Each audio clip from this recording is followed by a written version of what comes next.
मेरे पापा को प्रधान बुलाए थे, आओ पाइप लेकर जाओ। गए वहाँ पे पेट्रोल छिड़क के उसको जला दिए। तो हुआ हमको नहीं पता, फिर बाद में हमको पता चला, दूसरे से पता चला कि तुम्हारे पापा को कमलेश यादव और उनके पापा राम नायक यादव प्रधान पेट्रोल छिड़क के फूंक दिए थे। का काम हमें सख्त कार्रवाई चाहिए, कठोर कार्रवाई चाहिए। वो दोनों बाप बेटों को कठोर से कठोर कार्रवाई चाहिए, जो कि हमारे पिता मरते दम तक वो अपना बयान में दे के गए हैं। इंजाम देने के बाद वो 112 नंबर से जो कि थाने में ज्ञानपुर अस्पताल में ले गए और हमारे घर पर कोई सूचना नहीं, घर परिवार गांवपुर कोई सूचना नहीं। एक चौकीदार होकर वो सुरक्षित नहीं है तो आम जनता कैसे सुरक्षित रह सकती है। जो मतलब कि गरीब हैं उनके ऊपर ध्यान नहीं देते हैं सरकार, और अगर पुलिस में यहाँ चौकी जाते हैं या थाने पे जाते हैं उनकी सुनवाई कम होती है। उनको ऐसा लगता है कि ये पब्लिक है ही नहीं, क्योंकि जो छोटे कास्ट के लोग रहते हैं उनका कोई सुनवाई नहीं होता है। और सरकार से यही अपील है कि वो थोड़ा ध्यान दे। बोलता है कि दलित और पिछड़ा जाति वर्ग को हम बहुत सम्मान देते हैं या उनका साथ देते हैं, सबका साथ सबका विकास जी, लेकिन ऐसा कुछ नहीं होता है। वो सिर्फ बोलते हैं, एक दिखावा है, बोलों में जिंदगी बिताते हैं, कुछ करके नहीं दिखाते हैं। और भदोही जिले के ज्ञानपुर थाना क्षेत्र के पीपर गांव में एक दलित चौकीदार को जिंदा जला दिया गया। इस तरीके की घटना सोशल मीडिया न्यूज़ चैनलों पर चल रहा था, जिसकी जांच पड़ताल करने के लिए हमारी टीम मौके पर पहुंची। पता चला कि वास्तव में इस तरीके की घटना हुई है। पीड़ित परिवार से मिलने के लिए नेता, विधायक, तमाम प्रतिनिधिमंडल यहाँ आकर और पीड़ित परिवार के साथ कदम से कदम मिलाकर बातचीत कर रहे हैं।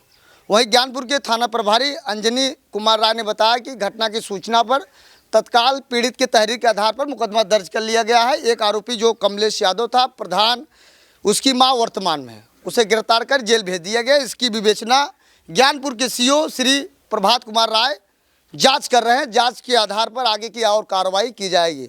वहीं पीड़ित परिजन का भी गंभीर आरोप है कि इंडिया मार्क का उनके यहाँ नल था, पाइप लेने के लिए प्रधान के घर पर वो गया था, जहां पर प्रधान का जो बेटा है कमलेश किसी बात को लेकर विवाद कर लिया और पेट्रोल डालकर उनको जिंदा जला दिया।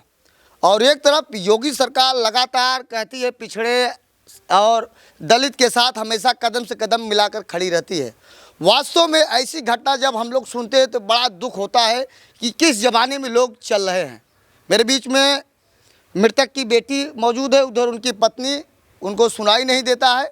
लेकिन वहीं थाना प्रभारी ज्ञानपुर के जो अंजनी कुमार राय, उन्होंने कहा कि हर एक पहलुओं पर जांच की जा रही है, आगे तथ्य के आधार पर कठोर से कठोर कार्रवाई की जाएगी, ऐसा उन्होंने आश्वासन दिया। अब तो समय ही बताएगा क्या पीड़ित परिवार को न्याय मिलता है कि नहीं, या कुछ समय बीत जाने के बाद फिर यह थाने के गेट पर चक्कर काटती रहेगी।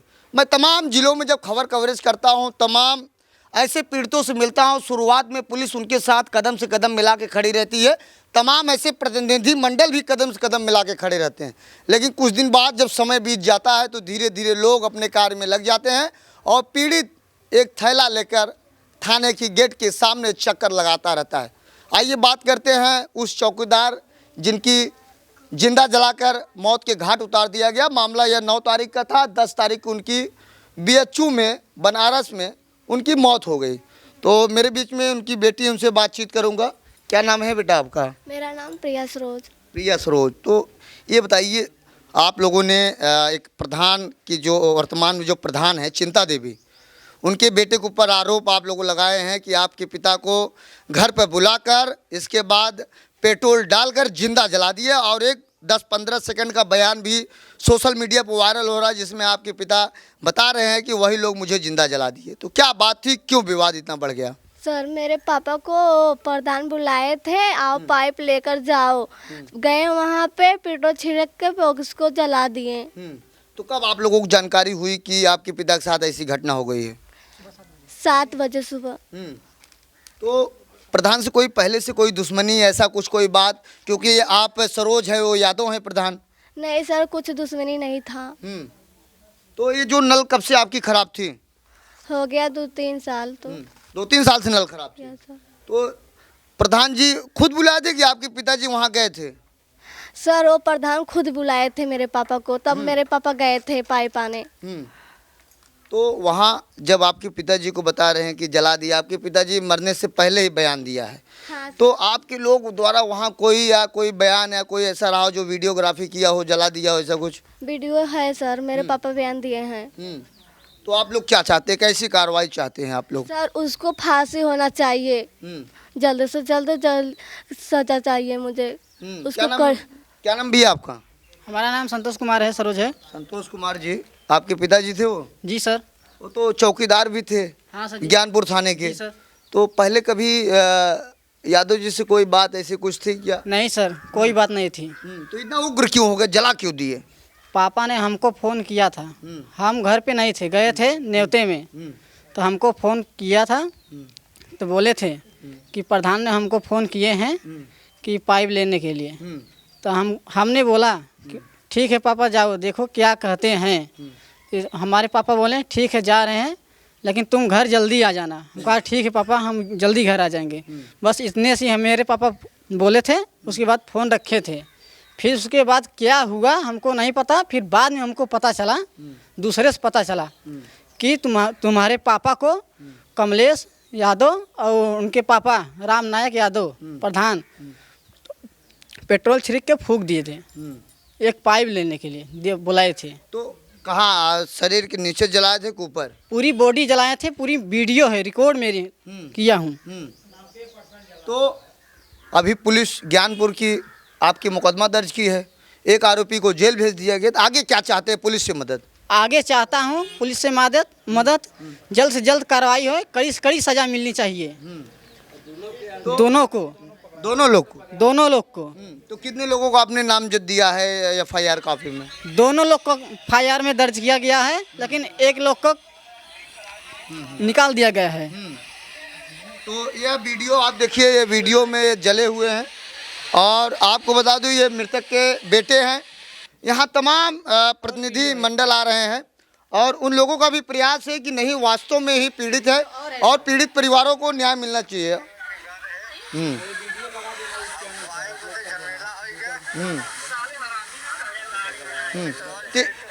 सर जी बोल रहे हैं जो जैसे जैसे किए हैं।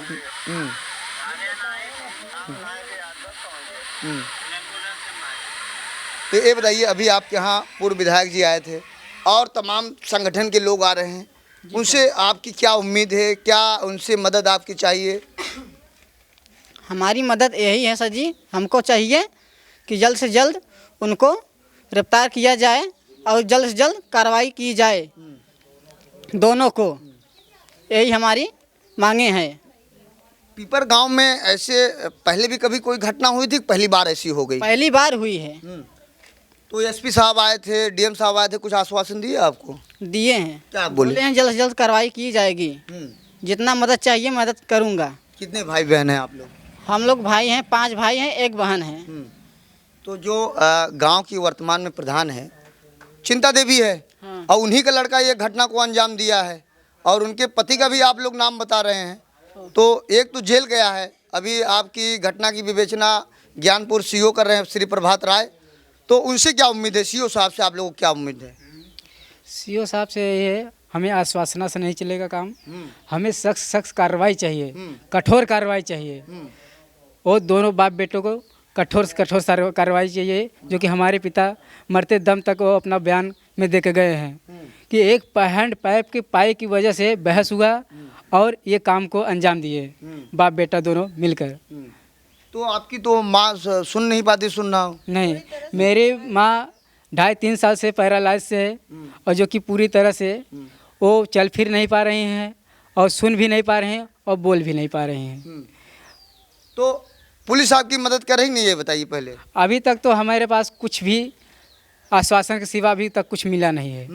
तो आपका कहना है कि जब से जो आरोपी नाम बता रहे हैं उनके ऊपर गिरफ्तारी ना हो, जेल ना हो, तब तक आप लोग संतुष्ट नहीं होने वाले? नहीं, बाप बेटा राम नायक उर्फ रामनाथ उर्फ राम नायक और कमलेश यादव, ये दोनों जब से गिरफ्तार नहीं होंगे और कार्रवाई नहीं होगी, कठोर कार्रवाई नहीं होगी, तब से हम लोग संतुष्ट नहीं है। जब सूचना आप लोगों को मिली 9 तारीख को सुबह 7:30 बजे लगभग कि कमलेश ने आपके पिताजी को पेट्रोल डालकर जला दिया और जिसमें वो बुरी तरह घायल हो गए, तो आप लोग कहाँ थे उस समय?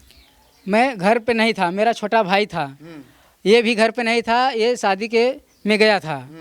और ये मेरा चाचा का लड़का मतलब वो घटना अंजाम देने के बाद वो 112 नंबर से जो कि थाने में ज्ञानपुर अस्पताल में ले गए और हमारे घर पर कोई सूचना नहीं, घर परिवार गांवपुर कोई सूचना नहीं। जो कि एक बाजू में किसी के पास फ़ोन आया और मेरे चाचा का लड़का सुना, वो गया डायरेक्ट कि ये मेरे पापा हैं क्या। वो गए तो वहाँ से मेरे पास फ़ोन किया, तो फ़ोन किया, मेरे पापा यही बोल रहे थे, मैं बाहर था, मेरे पापा बोल रहे थे कि ये मेरे साथ मैं पाइप लेने गया, वहाँ बहस हुआ और ये बाप बेटा मेरे को भागने नहीं दिए, मेरे बाप पेट्रोल छिड़क कर जला दिए। और मेरे को यहाँ डॉक्टर से अपील कर रहे थे, डॉक्टर साहब यहाँ मेरे से रेफ़र करिए, मैं यहाँ संतुष्ट नहीं हूँ, मेरे को ये मार डालेगा, ये बाप बेटा दोनों मिलके मार डालेगा। नाम ले के चिल्ला रहे थे कि राम नायक और कमलेश। कहीं न कहीं केवल एक पाइप के विवाद में और इतनी विवाद बढ़ गई कि आप लोगों को इतनी सूचना मिली कि कमलेश और उसके पिता मिलकर आपके पिता को, जो चौकीदार वर्तमान में थे, उनको जिंदा जला दिए। हाँ। तो मौत कहाँ हो गई फिर? यहाँ ज्ञानपुर से रेफ़र हुआ, मेरा भाई शादी समारोह से सूचना मिलने पर तुरंत आया, वहाँ से रेफ़र हुआ BHU ड्रामा सेंटर वाराणसी और वहाँ उनको भोर में उनकी घटना हो गई। जी, आपका क्या नाम है? जी, मैं माला मौर्य जन अधिकार पार्टी से प्रदेश सचिव हूँ। जी, तो आप यहाँ आई हैं, ऐसी घटना तो बहुत कम सुनने को मिलता है कि एक तरफ सरकार कहती है कि जीरो टॉलरेंस है और आए दिन गोली चल जा रहा है, बंदूक चल जा रहा है, किसी की गला कट जा रही है, किसी को जिंदा जला दिया जा रहा है। तो आप लोग देखते भी होंगे क्योंकि आप भी एक नेता हैं। जी जी देखते हैं हम लोग, लेकिन देखिए वर्तमान की सरकार में इस समय जो हो रही है घटनाएं, ये होना तो नहीं चाहिए, लेकिन ये पहली बार ये जो घटना हम लोग सुने आके यहाँ पे पीड़ित के यहाँ आए, तब ये घटना सुनने के बाद ये हुआ कि जब एक चौकीदार होकर वो सुरक्षित नहीं है तो आम जनता कैसे सुरक्षित रह सकती है। तो सुनकर तो बहुत दुख हुआ, लेकिन इनकी मदद होनी चाहिए। आगे हमारे जिला महासचिव जी हैं, पूरी घटना कहीं के कहीं आप लोग भी कदम मिला के इनके साथ खड़े हैं। हम लोग साथ में खड़े हैं, जब तक इनको मदद नहीं मिलेगा हम लोग कदम से कदम मिला के साथ में खड़े हैं, चलेंगे साथ। जी, आप क्या नाम है? मेरा आंचल गौतम है, मैं जिलाध्यक्ष, महिला जिलाध्यक्ष हूँ जन अधिकार पार्टी से। मेरा मतलब यही अपील है सरकार से तो उम्मीद कम ही रहता है कि ऐसे जनता जो मतलब कि गरीब हैं उनके ऊपर ध्यान नहीं देते हैं सरकार, और अगर पुलिस में यहाँ चौकी जाते हैं या थाने पे जाते हैं उनकी सुनवाई कम होती है। उनको ऐसा लगता है कि ये पब्लिक है ही नहीं, क्योंकि जो छोटे कास्ट के लोग रहते हैं उनका कोई सुनवाई नहीं होता है। और सरकार से यही अपील है कि वो थोड़ा ध्यान दे। बोलता है कि दलित और पिछड़ा जाति वर्ग को हम बहुत सम्मान देते हैं या उनका साथ देते हैं, सबका साथ सबका विकास। जी, लेकिन ऐसा कुछ नहीं होता है। वो सिर्फ बोलते हैं, एक दिखावा है, बोलों में ज़िंदगी बिताते हैं, कुछ करके नहीं दिखाते हैं और ऐसे जनता को सिर्फ गुमराह कर रहे हैं। और मुझे बहुत दुख हुआ, इनके परिवार के साथ ऐसा घटना घटी है। जो इनके साथ घटना ऐसा किया है उनको ऐसा सज़ा मिलना चाहिए कि वो जैसे ये घुट घुट के अपना सांसें दम तोड़ दिए हैं, ऐसा उनको भी सज़ा मिले कि वो भी घुट घुट कर ज़िंदगी अपनी आखिरी सांस लें, तब उनको एहसास हो कि एक साथ के ऐसा करने से कैसा महसूस होता है। उनको ऐसा सज़ा मिलना चाहिए। जी, तो ये बताइए भाई, अभी आपने पीड़ित परिवारों से मिला, आपने सारी बातों को उनसे सुना और आपने भी रखा। तमाम आला अधिकारी लोग आ रहे हैं, परिजनों से मिल रहे हैं, अपनी बातों को रख रहे हैं। आपसे क्या बातचीत हुई और आपके द्वारा इनको क्या आश्वासन दिया जा रहा है? पीड़ित परिवार से बातचीत हुई। पीड़ित परिवार का जो एलिगेशन था, सबसे पहले कि पीड़ित परिवार के जो पीड़ित था, जो जिनकी मृत्यु हुई है, एज अ गार्जियन है इस परिवार के, और उनकी अधजली शरीर से, उनकी जुबान से वो मृतशैया पे हैं। लेकिन सबसे पहली जो मैनिपुलेट की गई है कि उनकी बातें थी कि यहाँ पिता पुत्र दोनों अपराधी हैं, पिता पुत्र दोनों अपराधी हैं। लेकिन पुलिस ने जब ये तहरीर देना चाहे, FIR करना चाहे, पुलिस ने सिर्फ पुत्र को ही हाईलाइट किया और बोला कि आपकी ये जो प्रथम तहरीर उन्होंने दिया, उस तहरीर को उसने रिजेक्ट किया। पुलिस ने दूसरी तहरीर लिखवाई जो कि हमें पीड़ित परिवार से पता चला, और उसमें पुत्र का नाम डाला, पिता का नाम नहीं डाला। जहां हम ये पूछना चाहते हैं सरकार से और जिला प्रशासन से कि जब पीड़ित खुद मृत शैया पे लेटे और पिता पुत्र दोनों का नाम ले रहा है। तो प्रशासन, आज 3 दिन हो गया, 9 तारीख की घटना है, 3 दिन हो गया, प्रशासन उसके पिता को अरेस्ट करने में हिचकिचाहट क्यों है? ये क्या है? क्या प्रशासन हीला हवाली में है? प्रशासन भी संदेह के घेरे में आती है। दूसरी बात हमें पता चली पीड़ित परिवार से कि आखिर किसी भी पीड़ित को हॉस्पिटल तक पहुंचाने के लिए किस वैन का इस्तेमाल किया जाता है? स्वाभाविक सी बात है, एम्बुलेंस का। लेकिन 112 पे प्रशासन को यह अधिकार किसने दे दिया कि 112 पे पीड़ित को लेकर के आप हॉस्पिटल लेके जाएंगे? ये क्या था? यहाँ परिवार को सूचना नहीं है और घटना स्थल जिनके दरवाजे पे हुई वहीं से 112 में लाद करके उन्हें CSC के लिए लेके जाया जाता है। आप सोचिए कितनी शर्म की बात है। जिला अस्पताल बिल्कुल सटा हुआ है, क्या एम्बुलेंस की मुहैया नहीं हो सकती थी? यहाँ आपका तहसील औराई पड़ता है, औराई ट्रामा सेंटर है, वहाँ से एम्बुलेंस नहीं आ सकता था? ये सब बातों को मैनिपुलेट किया जा रहा है। और दूसरी बात, जो सबसे अहम बात है कि आप सोचिए कि आज देश की स्थिति इतनी निम्न स्तर पर गिर चुकी है, मामूली सी एक हैंडपंप के पाइप के लिए जो महज मात्र 500-700 रुपये की आती है, उस चीज़ के लिए एक व्यक्ति की जान चली जाती है। और आज 3 दिन बीत गया है, अभी तक पिता की गिरफ्तारी नहीं हो पाई है, जो प्रधान पति है। ये अगर इस प्रकार का कोई करता है, दरवाजे पे किसी को जिंदा फूंक देता है, तो ये क्या है? ये दबंगई है, ये माफियागिरी है। और सूबे की जो सरकार है, जीरो टॉलरेंस की बात की, दलितों और पिछड़ों के साथ सदैव खड़े रहने की बात की, माफियाओं को गायब करने की बात थी। मैं पूछना चाहता हूं कि ऐसे माफियाओं के ऊपर बुलडोजर कब चलेगा? ये बाबा का बुलडोजर कब चलेगा? अभी तक 3 दिन बीत चुका है मामला को हुए, जो भाई हमारी पूरी संवेदनाएं हैं पीड़ित परिवार के साथ, लेकिन संवैधानिक रूप से शासन प्रशासन ये बताए कि अभी तक आए तो SDM साहब से, तहसील जो औराई तहसील के SDM है उनसे भी बात हुआ। प्रशासन की तरफ से अभी तक आर्थिक मुआवजे की कोई भी सहयोग नहीं है। जहां आप देख रहे हैं कि एक बच्ची है, पत्नी 3 साल से पैरालाइज है, बिल्कुल तरह से मानसिक मतलब ख़त्म हो चुका है। 5 पुत्र है, जिसमें से 1 पुत्र की शादी हुई है, बाकी 4 पुत्र है। गरीब परिवार है।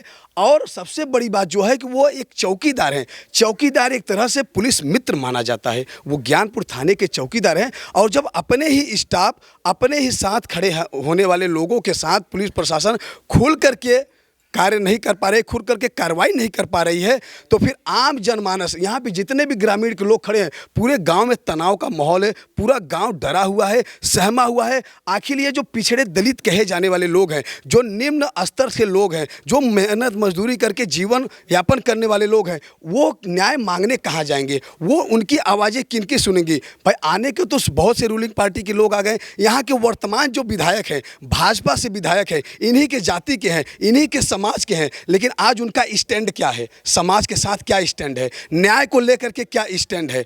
कोई भी मतलब कोई भी चीज़ खुल करके प्रत्यक्ष रूप से सामने नहीं आ पाई है कि हाँ हम आपके लिए ये करा रहे हैं। बस प्रशासन की, अभी तक आपने पीड़ित परिवार से मिला, प्रशासन पीड़ित परिवार ने बताया कि प्रशासन से हम संतुष्ट नहीं हुए हैं, अभी तक बस हीला हवाली चल रहा है, कागजी कार्रवाई चल रही है।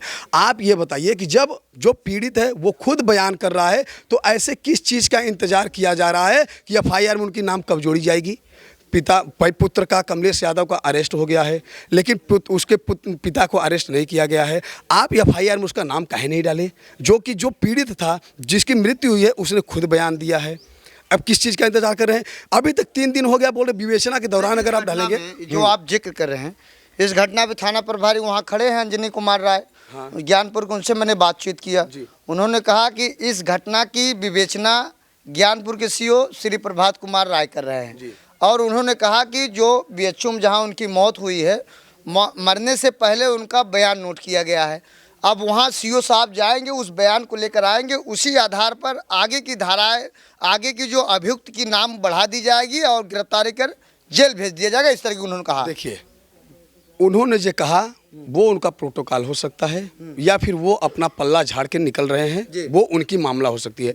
पूरा जनपद जान चुका है, पूरा पूर्वांचल जान चुका है। आप वहाँ घटना स्थल पर जाएंगे तो आप उस मतलब कि उनकी बाइट को पकड़ेंगे, तब आप विवेचना में डालेंगे। 3 दिन हो गया, अभी तक विवेचना नहीं हो पाई है। पूरा जनपद जान गया, उनकी वीडियो बच्चे के मोबाइल पर वायरल हो गया।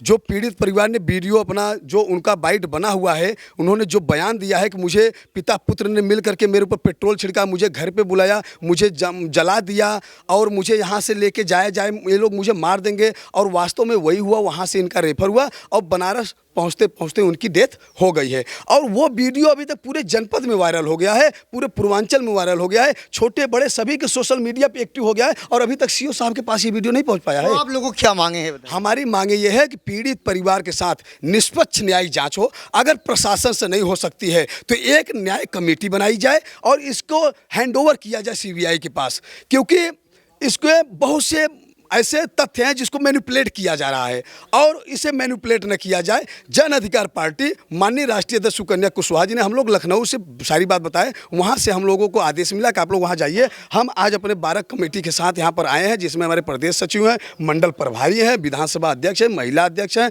जिला सचिव हैं और मैं खुद जिला महासचिव। तो हम लोग यहाँ पर हमारा स्टैंड ये है कि भाई इसमें एक कमेटी निर्धारित की जाए, जो कमेटी निष्पक्ष न्यायिक जाँच करे और संवैधानिक रूप से जो आरोपी है उसके खिलाफ सख्त से सख्त कार्रवाई हो, और 24 घंटे के अंदर पिता को अरेस्ट करके कारागार में डाला जाए, और पूर्ण रूप से इस गांव में और इस परिवार के लोगों को सुरक्षा मुहैया कराई जाए, ताकि अन्य कोई दूसरा इस प्रकार की धमकी ना दे, केस को दबाने की कोशिश ना करे। और परिवार की, पीड़ित परिवार की जो मांग है 1 करोड़ रुपए को उनके आर्थिक मुआवजा दिया जाए, एक परिवार में जीवन यापन करने के लिए एक नौकरी दिया जाए, और भूमिहीन परिवार है, दलित परिवार है, गरीब परिवार है, उसे कम से कम 5 बीघा जमीन उसके खेती किसानी के लिए, जीवन यापन के लिए दिया जाए। और 3 साल से हैंडपंप बंद है, 5 साल का एक प्रधान का कार्यकाल होता है, और आप और हम पूरा उत्तर प्रदेश जानता है कि पंचायती चुनाव का बिगुल फूट रहा है।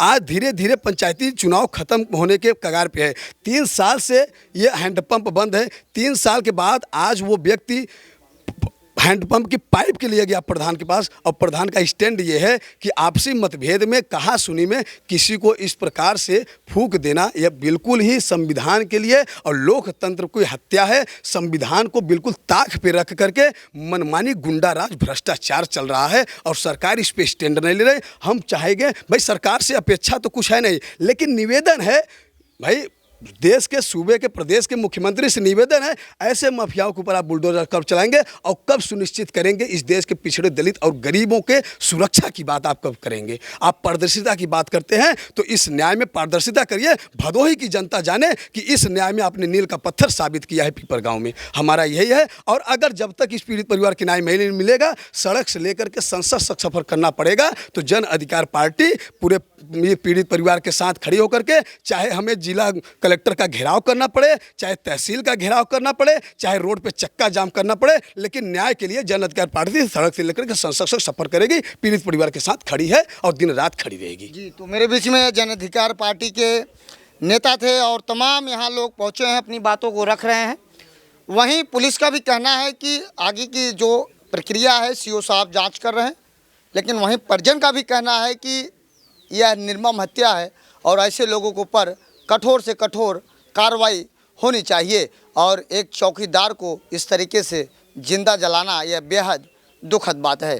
अब आगे देखिए क्या ज्ञानपुर की पुलिस कार्रवाई करती है, ये आने वाला समय ही बताएगा। ऐसे आप देखते रहिए आज़ाद VIP न्यूज़ को। बहुत बहुत धन्यवाद।